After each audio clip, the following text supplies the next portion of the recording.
ಯಾಕೆ ಯಾಕೆ ಯಾರು ಸಾಯುವುದು? ನಾನು ಸಾಯುವುದು. ಇನ್ನೊಬ್ಬರ ಸಾವನ್ನು ಕಂಡೇನೆ ವಿನಃ ಎಂತ ಪ್ರಸಂಗ ಬಂದರು ರುದ್ರಭೂಷಣ ಸಾಯುವುದಕ್ಕೆ ಇಲ್ಲ. ನನ್ನನ್ನು ನಾನು ರುದ್ರಭೂಷಣ ಹಾಗಂತ ಸಾಯುವುದಕ್ಕೆ ಮುಂದಾದೆ. ಯಾಕೆ ಸಾಯ್ಬೇಕು ಅಂತಿಲ್ಲ, ಅದಲ್ಲ, ಇದು ನಾಟಕ. ಯಾಕಾಗಿ ಇವಳು ಇವಳು ಇವಳು ನನ್ನನ್ನು ನನಗೆ ಕಳಿಸುವುದು.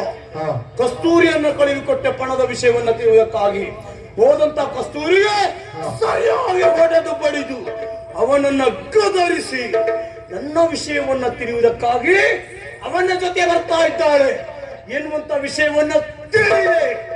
ನಾನೀ ನಾಟಕವನ್ನ ಆಡಿದೆ. ಹೇಗೆ ನನ್ನ ನಾಟಕದ ಬಲೆಗೆ ಈ ಜಿಂಕೆ ಮರಿ ಬಿತ್ತಲ್ಲ.